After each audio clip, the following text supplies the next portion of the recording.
On est aujourd'hui le lundi 4 Tevet, on est le 17 décembre et on prévient qu'exceptionnellement il n'y aura qu'une demi-heure de cours aujourd'hui. Et donc un nouveau cadeau, après le cadeau d'hier qui a été très bien reçu, sachez mes amis, mes frères, mes enfants, je ne sais plus comment vous appeler, sachez que le cours que nous avons lancé hier a été très bien accueilli un peu partout dans le monde. J'en étais sûr d'ailleurs, puisque comme je vous l'ai expliqué, on l'a lancé entre autres parce qu'il y avait une très forte demande. Donc ça fait un petit peu chaud au cœur de savoir finalement qu'au-delà de ce cours se trouvent tellement de personnes. Et donc ça c'était le cadeau d'hier. Mais comme jamais 1 sans 2, bien qu'on dit jamais 2 sans 3, mais jamais 1 sans 2, il y a un deuxième cadeau aujourd'hui. Comme je vous l'ai annoncé à vous hier, mais ça ne se sait pas encore, c'est qu'à partir d'aujourd'hui, bien que le cours ne durera qu'une demi-heure, Eric, qu'une demi-heure, je l'ai dit hier, un deuxième cadeau aujourd'hui, c'est qu'on commence une fois par semaine une étude systématique sur le livre des psaumes. Le livre des Tehillim. Aujourd'hui, comme on n'a qu'une demi-heure de cours, on ne fera qu'une introduction. Et donc, on va prendre le livre des psaumes et on va le travailler. Simplement, j'ai un problème technique. Nous avons un problème technique que je vais exprimer à haute voix, c'est qu'il y a 150 psaumes. Ce cours a lieu une fois par semaine. Ce qui veut dire que même si on faisait un psaume par jour, c'est 3 ans. Or, nous ne pouvons pas faire un psaume par jour pour 2 raisons. Parce que c'est absolument impossible que je puisse faire un psaume par jour. Et deuxièmement, parce qu'il y a des psaumes qui sont très longs. Il y a des psaumes comme le psaume Koufiout-Tet ou d'autres qui durent, qui ont, je sais pas moi, 100 versets ou 50 ou 30 versets, peu importe. Donc il y a des psaumes qui sont très lents, très lents. Il y en a au moins une trentaine, si pas plus, dans les psaumes. Et même les psaumes qui sont courts, c'est-à-dire une dizaine de versets, je ne vois pas comment en 1 heure on peut les traiter. Donc il y a effectivement un problème au niveau du temps. Comment qu'on va pouvoir espérer terminer le livre des psaumes? Alors, malgré tout, comme je voudrais qu'on puisse avancer, je préviens que ce cours sera, d'une certaine manière, peut-être moins dense en profondeur que les autres cours. On n'est pas prisonnier du temps et on se dit, le principal c'est de commencer, mais ce n'est pas de terminer. Comme disent nos maîtres, Lo alecha melacha ligmor, ce n'est pas toi qui dois absolument terminer le travail, on te demande de le commencer. Mais en ce qui concerne le livre des psaumes, malgré tout, je ne pense pas, à moins d'un miracle, qu'on arrivera à le terminer. Parce que faire des projets sur des années, ça me paraît risqué. En tous les cas, Be'ezrat Hashem, c'est la formule appropriée. Mais en tout cas, ça sera un cours où, malgré tout, on rentrera moins en profondeur qu'on le fait d'habitude, comme par exemple quand on étudie la paracha ou tout autre texte, y compris la vie du roi David, parce que là encore une fois, on ne cherche pas à terminer, on cherche à avancer uniquement. Donc on ne rentrera pas trop dans toutes les profondeurs, on essaiera dans chaque cours sur le psaume d'en faire un maximum, et de toujours tirer la notion qui nous paraît, là où les notions qui nous paraissent les plus importantes, ce qui signifie qu'on ne pourra bien sûr pas expliquer tous les versets, ce qui demanderait 20 ou 30 ans de cours à raison d'une fois par semaine. Donc ça c'est une chose. Aujourd'hui en tous les cas on va introduire les Tehillim en rapportant donc un texte dans le Midrash qui est très important, un texte qui se situe dans différents livres, où le roi David a demandé à Hachem que son œuvre, le livre des psaumes, soit l'équivalent de la Torah de Moshe. Il a demandé que le Ham Israël considère la lecture des psaumes avec la même importance que l'on considère l'étude de la Torah de Moshe. Ce qui est intéressant, c'est que dans le Midrash, c'est un des Midrash qui est sur Midrash Tehillim, il y a dans le Sefer Tehillim un Midrash qui s'appelle Midrash Tehillim. Ce qui est intéressant, c'est que dans un premier temps, Hachem lui a répondu non. C'est absolument impossible. Comment veux-tu que la lecture des psaumes puisse être au niveau de la Torah de Moshe? Bien sûr, il ne s'agit pas de remplacer, qu'à Dieu ne plaise, mais d'être au niveau d'eux. Il lui a répondu non, c'est pas possible, parce que c'est pas possible, tout simplement. Et d'un autre côté, dans la suite du Midrash, on voit que oui, il semblerait que d'un autre côté, Hachem a oui permis à ce que la lecture des psaumes soit au niveau de la lecture de la Torah, et l'une des preuves qui est rapportée dans le Midrash lui-même, et on le constate, c'est David a décomposé son livre en 5 parties, justement pour les mettre en rapport aux 5 parties de la Torah, le Chumash. Pourquoi la Torah s'appelle Chumash 5? Parce qu'il y a 5 livres, donc Bereshit jusqu'à Devarim, il y a 5 livres dans la Torah, et il y a effectivement 5 livres dans les psaumes. C'est la seule partie biblique après la Torah de Moshe qui comporte 5 parties. Donc, et pourquoi 5 parties? Parce qu'effectivement, il a voulu mettre en évidence que la lecture des psaumes était au niveau de l'étude de la Torah. On va expliquer bien sûr dans quelques instants. J'ouvre juste une parenthèse qui est extraordinaire, c'est qu'il y a une autre grande œuvre qui volontairement a été écrite en 5 parties aussi, c'est le Tanya. Il y a 5 livres dans la Torah, 5 livres dans Tehillim, et 5 livres volontairement, 5 parties dans le Tanya. D'où la raison pour laquelle on récite le Chitat tous les jours. Le Chitat, c'est on lit une partie selon la montée du jour de la Torah de Moshe, le Tehillim du jour et le Tanya du jour. Pour bien montrer que ces 3 œuvres vont ensemble, et elles sont toutes les 3, on pourrait dire, sous le signe du chiffre 5 qu'on va expliquer dans quelques instants. Alors, je vais maintenant déchiffrer devant vous le Midrash. Pourquoi il voulait que ce soit à le même niveau que Torah Moshe? Justement, je viens de dire que je vais l'expliquer. Donc, on va expliquer d'abord quelle était la volonté de David, quelle est d'abord la réponse d'Hachem, et puis après, finalement, quelle est la réponse d'Hachem. Alors, je vais tout décrypter devant vous. Dans un premier temps, le roi David voulait que la lecture des psaumes soit considérée comme l'étude de la Torah, ce qui veut dire que l'intention de David était que la lecture des psaumes puisse connecter un juif qui lit les psaumes, connecté à Hachem et tout ce que cela représente, avec la même force que l'étude de la Torah. À ça, Hachem lui a dit c'est absolument impossible. Pourquoi? Parce que rien ne peut connecter un homme autant que l'étude de la Torah. Quand je parle d'étude de la Torah, bien sûr, je ne parle pas que de l'étude du verset, puisque nous savons, nous, juifs, et c'est ce qui fait de nous des juifs, c'est qu'il n'y a pas de Torah de Moshe sans la Torah chez Béalpé. On pourrait dire la Torah écrite n'a de sens qu'à travers la Torah orale. Comme je l'expliquais d'une manière tout à fait providentielle dans le cours d'hier, un homme ne peut donner la vie que s'il passe par la matrice féminine. La Torah écrite n'est qu'une semence, mais sa matrice est la Torah chez Béalpé, c'est-à-dire toute notre tradition orale, écrite aujourd'hui, bien sûr, dans les livres fondamentaux, Talmud, Midrash, Zohar et tout ce qui les accompagne, qui sont la matrice de cette semence spirituelle qui donne l'enfant, qui donne l'identité juive authentique. Donc, c'est absolument évident que rien ne peut nous connecter au maître du monde autant que l'étude de la Torah. Et donc, ce que demandait David n'a pas été accepté. Il y a quelque chose de beaucoup plus profond là-dedans. Ça veut dire que la réponse d'Hachem met en évidence quelque chose qui est d'une certaine manière unique dans l'histoire des religions. Et là, je le dis avec tout le poids de l'émerveillement parce que j'espère vous le transmettre pour que vous le sentiez un petit peu comme je le ressens et peut-être autant ici, pas plus.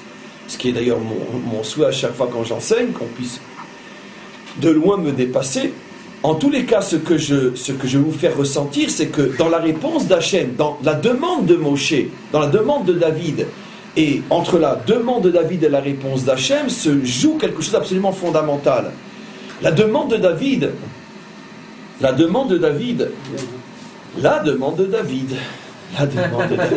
et on doit rester calme. La demande de David était finalement que le judaïsme se présente, si j'ose dire, comme une religion standard, dans laquelle on sait, et c'est vrai jusqu'à aujourd'hui, la prière, la connexion par la prière est la connexion fondamentale. Dans le christianisme, il n'y a pas d'étude. On lit pour savoir, mais c'est la prière. L'islam aussi, on lit le Coran, mais on ne l'étudie pas. En tous les cas, pas la masse. On prie surtout. La prière musulmane est impressionnante. 5 fois par jour, dans n'importe quel endroit, tout de suite, ils arrêtent tout, ils prient dans une rue, dans un chantier, partout. C'est impressionnant, la force de cet attachement par la prière. Et ainsi de suite. Dans les idolâtries dans le monde, c'est le culte. Le culte, c'est un acte qui est dans le domaine de la prière.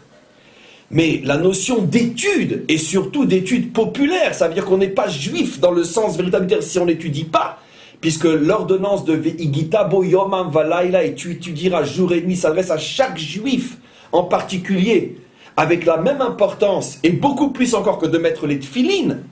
Tout juif comprend qu'il le fasse ou non, tu m'en veux pas, hein? Tout juif comprend, qu'il le fasse ou non, qu'on ne peut pas être un juif authentique si on ne met pas les tefilines. Tout le monde comprend, qu'il le fasse ou non, qu'on ne peut pas être un juif authentique si on ne mange pas kasher. Il n'y a pas de discussion là-dessus. Il y a seulement un problème personnel, j'ai envie ou j'ai pas envie. Je le fais ou non. Mais il n'y a pas de doute sur les critères de l'identité juive authentique.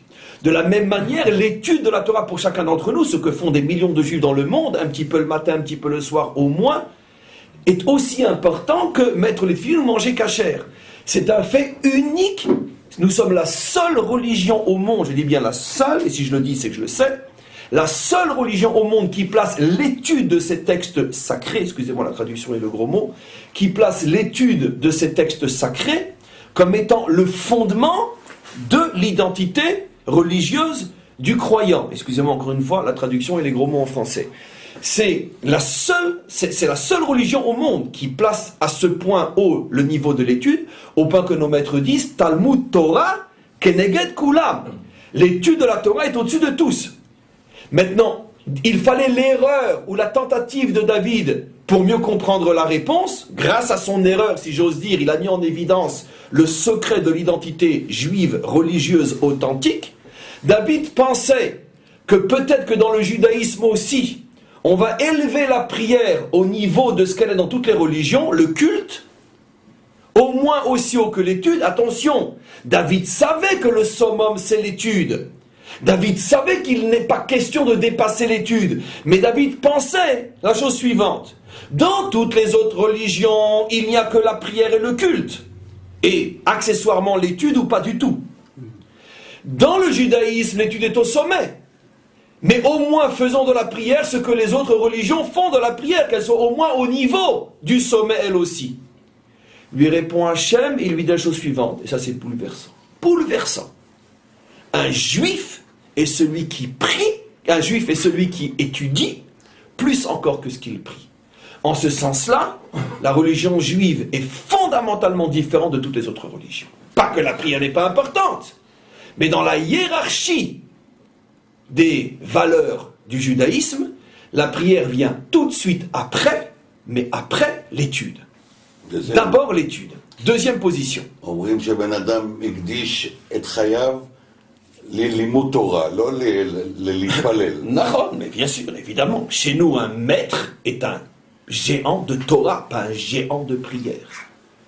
Il l'est aussi, mais comme le dit Nathan, c'est pas de cette manière-là qu'on va louer sa grandeur. On n'a jamais entendu dans l'histoire juive qu'on louait la grandeur d'un grand par le fait qu'il était un homme de prière uniquement. Il y a effectivement des personnages extrêmement célèbres, comme Baba Saleh dans notre génération, etc., qui étaient essentiellement des hommes de prière. Mais ce qu'on oublie malheureusement aussi, c'est que c'était un Gaon à Gaonim dans la Torah aussi. C'était un géant dans la Torah. Un géant, c'était un possèque, ça a été un Dayan au Maroc, il était Dayan au Maroc avant de venir en Israël. Et il était d'une famille de Dayanim de génération en génération. Donc ce qui veut dire que ce sont des gens qui étaient d'abord des géants dans la Torah, et après dans sa fonction dans le Ham Israël, le grand peuple l'a connu plus comme un homme de prière qu'un homme d'enseignement. Mais lui-même s'était construit avant tout par la Torah. Et si on avait demandé à Baba Saleh qu'est-ce qui est le plus important, c'est évident qu'il aurait répondu ce que disent nos maîtres, Talmud Torah Keneged Kula. Par contre, un homme qui n'est pas brillant dans la Torah et qui était un grand homme de prière, il y en a eu des millions dans notre peuple, mais l'histoire ne les a pas retenus. On n'en connaît même pas un seul. Pourquoi ? Parce que s'il n'y a pas d'abord la grandeur dans l'étude et la compréhension de la sagesse d'Hachem, il n'y a pas de possibilité pour nous d'être un géant dans le peuple juif. Donc ça, c'est quelque chose de fondamental, ce que je viens d'expliquer. C'est l'une des clés de compréhension de l'identité juive, peut-être des plus importantes. Donc, comment ? La femme, c'est la prière, c'est la numéro 1, parce qu'elle n'a pas d'étude, elle. D'une certaine manière. Comme tu le dis, je serais plus nuancé, mais alors, je vais le dire comme ça. Ce qui est très intéressant, c'est qu'effectivement, quand on parle de prière, c'est ce que dit Michael, quand on parle de prière dans le judaïsme, on montre surtout le modèle féminin. La preuve, c'est que toutes les lois sur la prière, nous les apprenons précisément de qui ? De Hannah. Hannah, lorsqu'elle a prié pour Shmuel, etc. Donc, effectivement, la dimension de la prière est plus une dimension féminine, d'où, bien sûr, grâce à ta remarque, on comprend pourquoi c'est David qui a revendiqué de hisser la prière au niveau de l'étude de la Torah, puisque comme on le sait, David a une âme du côté féminin, nafsha, mais nukva, comme on le sait, féminin dans le sens spirituel, et des centaines de cours ont déjà été donnés pour expliquer ce que cela signifie dans notre sagesse à nous. Donc en tous les cas, ça c'était la revendication de David. Étant lui-même de la malchoute, royauté, dimension féminine, il a revendiqué au nom de la prière d'être au moins aussi haut que l'étude de la Torah, et Hachem l'a complètement refusé. Alors maintenant, ce qu'on peut comprendre, ce qu'on doit demander, c'est, mais oui, mais sauf kol sauf, dans la suite du Midrash, ne serait-ce que par le fait qu'il a obtenu d'avoir le droit, avec tout ce que cela signifie, de diviser son livre de Teilim en 5 pour bien montrer qu'il est au niveau, ou plutôt qu'il est en symétrie ou en relation avec le livre de la Torah, qui est aussi 5, il semblerait qu'il y a oui, une correspondance. Alors quelle est la correspondance? Alors on explique que ce que David a obtenu, et là aussi c'est propre à l'identité juive fondamentale, c'est que s'il est vrai que l'étude de la Torah est au-dessus de tout, et qu'on ne peut pas être un juif par le culte uniquement, mais par son étude et sa compréhension de la Torah, c'est là que naît et se dévoile l'identité juive authentique, malgré tout, tu ne peux arriver à véritablement être un géant dans la Torah que si tu passes par une vie construite sur la prière. Ça veut dire que c'est le moyen et le but. David voulait que la prière soit un but, comme l'étude. Hachem lui a répondu non, la prière sera un moyen pour arriver à l'étude. Et c'est la raison pour laquelle 5 parties dans les Teilim pour arriver aux 5 livres de la Torah. D'ailleurs, on le sait, c'est expliqué et on pourrait même le faire, mais je ne le ferai pas. Chacun des livres de la Torah correspond précisément à chacun des livres des psaumes correspond à un livre de la Torah. Ce qui veut dire que si on avait la sagesse si on prend tous les psaumes qui sont dans le premier livre, on serait capable de montrer en quoi ils sont le moyen d'arriver à ce dont parle le premier livre de la Torah. Si on avait la sagesse on analyserait tous les psaumes du deuxième livre et on se rendrait compte comment et pourquoi ils sont le moyen d'arriver à tout ce dont parle le deuxième livre de la Torah. Juste un instant, dit dans le langage de la Kabbalah et de la Chassidoute, les psaumes sont à la Torah ce que le Kéli est au Or. On sait que, c'est ce que vous vouliez dire, vous voyez, mais après ne dites pas que je suis prophète, c'est en direct. Et donc, qu'est-ce que signifie Kéli et Or? On sait que toute la réalité se construit à partir d'une structure que les Mekoubalim appellent Kli, réceptacle et Or, énergie. Il y a déjà des millénaires avant Newton, avant la découverte de l'atome. C'est Newton qui a découvert l'atome? Non? Alors je me suis trompé, c'est pas grave. C'est qui?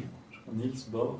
Ok. En tous les cas, il y a des millénaires déjà dans nos textes les plus anciens. Il est écrit que la réalité commence avec une forme ronde remplie d'énergie autour de laquelle tourne ce qu'on appelle le Or Makif. Donc, c'est dans les écrits les plus anciens d'Israël. Donc, la connaissance de cette structure remplie d'énergie autour de laquelle tourne quelque chose. En tous les cas, cette structure ronde, ce réceptacle s'appelle le Kéli en hébreu, l'atome en français, et ce qui est à l'intérieur s'appelle le Or, l'énergie en français. Et donc, ce qui veut dire que, à un niveau beaucoup plus spirituel, pour recevoir la lumière, il faut d'abord un réceptacle. La Torah étant la lumière, Torah Or, c'est la raison pour laquelle la première création est de la lumière, Vayomer Elohim Yehi Or, que la lumière soit. Mais la prière en est le réceptacle. Ce qui veut dire que tu ne peux véritablement avoir la vie, le corps et l'âme, que si tu as la prière et l'étude. Mais d'un autre côté, attention, de la même manière que l'âme est à l'intérieur du corps, et c'est l'âme qui donne vie au corps, mais d'un autre côté, sans corps, il n'y a pas de dévoilement d'âme, exactement de la même manière, la Torah est l'âme, la Torah est lumière, la Torah est énergie, c'est elle qui donne vie véritablement à l'identité juive, mais d'un autre côté, tu ne peux pas arriver à la Torah si tu n'as pas de corps, car s'il n'y a pas de corps, l'âme ne peut pas descendre, ne peut pas se manifester. Donc la descente de l'âme, la descente de la Torah en nous, c'est pas la prière. Ce qui veut dire concrètement que qu'est-ce que David a reçu comme cadeau? Il a reçu comme cadeau qu'on ne peut pas être un homme de Torah, dit concrètement, sans la lecture quotidienne des psaumes. Je répète ce que je viens de dire, d'où l'importance de la takana qui a été faite, le chitat, puisque le chitat nous oblige à lire une partie de la Torah et les télim qui correspondent jour, tout au long du mois et recommencer.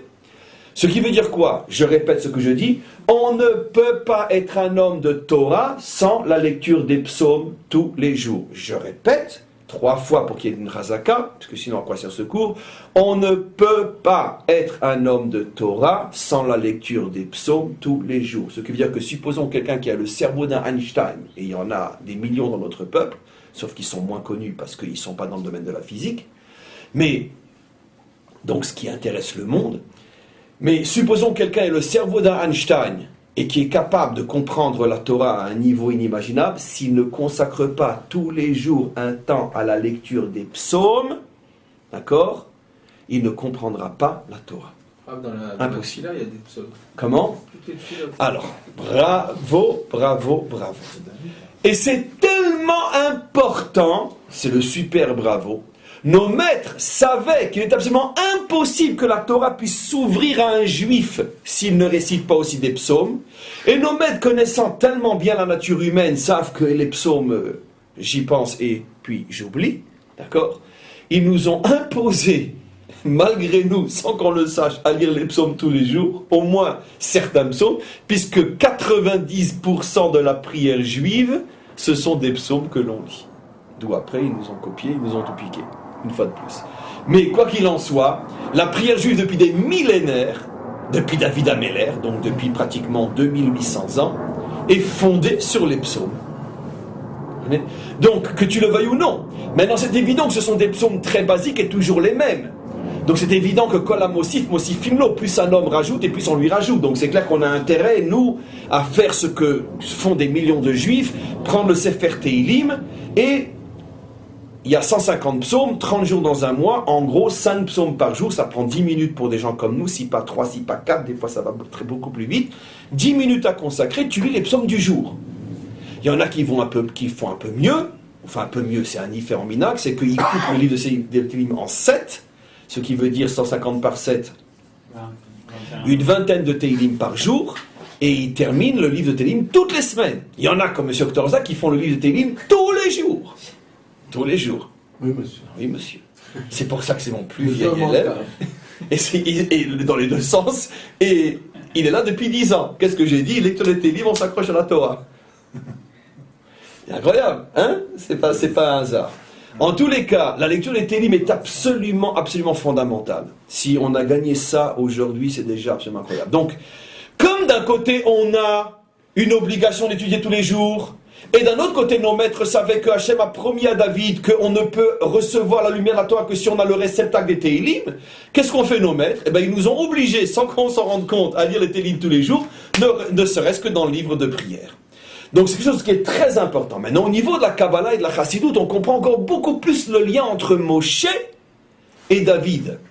Puisque Moshe représente la Torah, David représente la Malchut, dit dans le langage des Sphirot, Moshe représente Tiferet ou Yesod, puisque Yesod c'est Brit, or la Torah est appelée Brit, l'alliance, comme il est dit, l'arche de l'alliance. Des centaines de fois dans la Torah, on présente l'arche comme étant l'arche de l'alliance. La Torah est un Brit, une alliance. L'alliance fait toujours allusion, comme vous le savez, dans les secrets de la Kabbalah, à la tribu qu'on appelle Yesod. Et vous savez que dans la Kabbalah, on pourrait dire le maintien du monde et surtout la délivrance finale dépend de l'union parfaite entre le Yesod et la Malchut, ces deux attributs divins qui est l'un masculin et l'autre féminin. Et lorsque les deux s'unissent et ne se séparent pas, à ce moment-là, le monde avance vers sa délivrance. Et donc Moshe représente bien sûr la tribu de Yesod, David évidemment représente la tribu de Malchut, Moshe est masculin, David est féminin, et c'est la raison pour laquelle l'union des deux donne l'enfant sacré qui est le juif de la délivrance. Donc automatiquement on comprend pourquoi on ne peut pas être un juif uniquement de Torah, on ne peut encore moins être un juif uniquement de prière, comme on l'explique au début du cours. Être un juif, c'est associer tous les jours l'étude de la Torah au psaume. Donc ça, c'est la première introduction. Il nous reste 2 ou 3 minutes. Et je veux continuer à expliquer quelque chose qui est très très très important, ce qui concerne les Téhilim. Nos maîtres ont trouvé d'une manière inimaginable, encore cette introduction, on aurait pu faire 100 heures d'introduction, mais une demi-heure suffira. Au fur et à mesure, on dira d'autres choses quand on étudiera les Téhilim. Nos maîtres nous font remarquer une allusion absolument incroyable, mais alors vraiment bouleversante, au livre des Téhilim, déjà dans la Torah de Moshe. C'est normal, puisque la lumière devait faire allusion à son futur réceptacle. Comment ça va ? La lumière devait faire allusion à son futur réceptacle. L'homme est à la recherche de sa femme, donc Moshe est à la recherche de son réceptacle. Et vous savez où il y a une allusion au Téhilim ? Au tout début du deuxième livre de la Torah, Ele Shmot Bene Israël Abaim Mitzrayma, voici le nom des enfants d'Israël qui sont descendus en Égypte. Au moment où commence l'histoire de l'exil d'Israël, au début du deuxième livre qu'on appelle en français l'Exode, il y a une allusion au Téhilim. Hele Shmot Bene Israël Abaim Mitzrayma, prends la fin des lettres de ces mots-là et tu trouves Téhilim. La folie. Sortez les mouchoirs, pleurez, dites merci à Hachem d'être né juif, et on continue. Téhilim. Téhilim. Une allusion dans le livre de l'Exode, dans les premiers mots, une allusion à Téhilim. Pour nous faire comprendre quoi ? Moshe nous révèle la force des Téhilim. C'est la force qui fait sortir Israël de l'exil. Pourquoi ?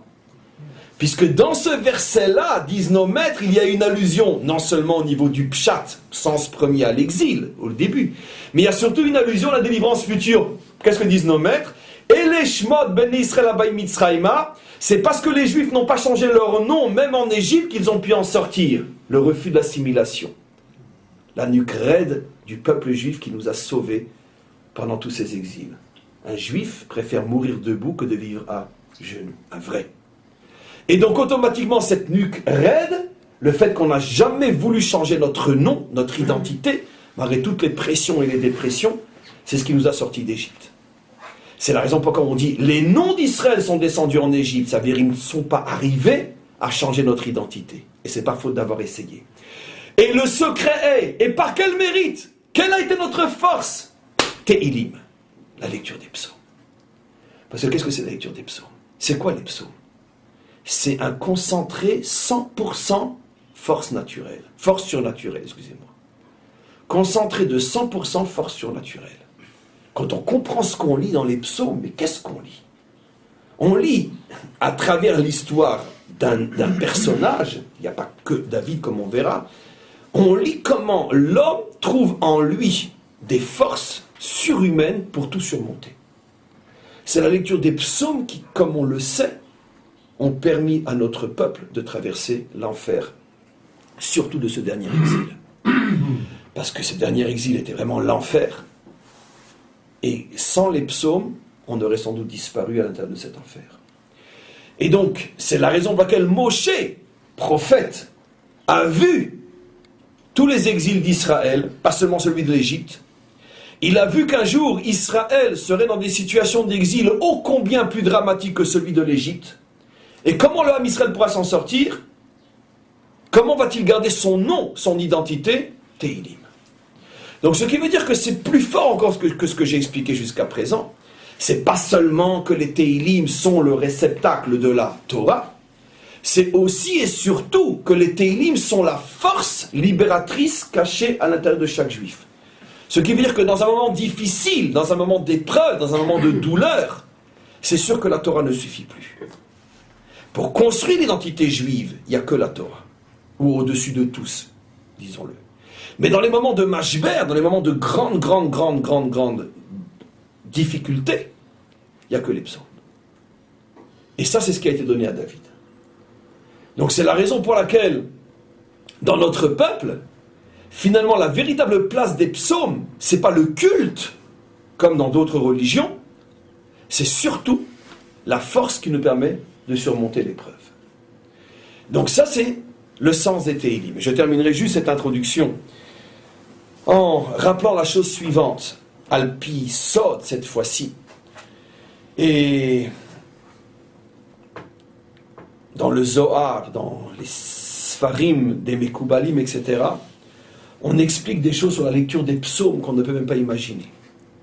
rien, mais strictement rien, et c'est marqué, écrit, enseigné dans des centaines, voire même des milliers d'endroits par tous les maîtres de toutes les générations, les maîtres qui se sont occupés du Sod, comme le Hari, comme dans le Zohar, comme le Ramchal, comme les grands maîtres de la Chassidoute et autres, que la lecture des psaumes est la seule et unique partie de la Torah qui a la capacité d'enlever, je le dis d'abord dans le langage de l'hébreu pour que notre âme le comprend, les vatel et kol hamekatrigim, mais à l'âme Israël, la seule, d'annuler toutes les forces contraires qui s'acharnent contre nous pour nous détruire. On parle de forces contraires spirituelles qui s'habillent après dans l'histoire par tous nos détracteurs qui, de génération en génération, se font les réceptacles de ces forces pour détruire Israël. Et donc, c'est intéressant, ça ne contredit pas tout ce que j'ai dit, la Torah reste au-dessus de tout, mais c'est toujours le même principe, comme j'ai expliqué dans différents cours, chaque chose dans son domaine est la plus importante. Dans le domaine de protéger Israël de toutes ces forces accusatrices, rien, mais rien, même pas la lecture du Zohar, Tehillim. Tehillim. C'est la raison pour laquelle dans notre tradition, quand il y a des moments difficiles pour Israël, la veille d'une guerre ou n'importe quoi, on ne dit pas aux gens rentrez étudier la Torah, ce qui est très très très bien aussi, mais on leur dit surtout rassemblez-vous et lisez les Tehillim. C'est devenu même un proverbe connu en hébreu, le génie ou la magie de l'hébreu, Tehillim neged Tilim. Les Tehillim contre les missiles, c'est pratiquement le même mot en hébreu, en tout cas la prononciation Tehillim neged Tilim, et on voit que ça marche, et ça marche drôlement bien. Et donc c'est cette protection, ce bouclier, qui est en vérité la kippat barzel spirituelle d'Israël. Les Tehillim sont véritablement notre kippat barzel. Ça veut dire donc, les Tehillim sont le réceptacle de la Torah, les Tehillim sont la force d'Israël, les Tehillim sont la protection d'Israël. Mais quoi qu'il en soit, on en revient toujours à la même notion. Les Tehillim sont le deuxième pilier fondamental sur lequel repose notre peuple, car comme on le sait, notre peuple repose sur 3 piliers, Torah, Avoda et Gmilut Chasadim, traduit dans le langage moderne, l'étude de la Torah, la lecture des Tehillim et la bonté, la charité, la tzedaka, etc., la bonté que l'on a vis-à-vis de ceux qui sont dans le besoin. Ce sont les 3 piliers sur lesquels repose notre peuple. On a fini, comme je vous l'ai dit, je suis désolé aujourd'hui de m'arrêter si tôt. On arrête le cours, c'était une introduction courte, mais je pense très très importante. Et on reprend les cours demain, Be'ezrat Hashem.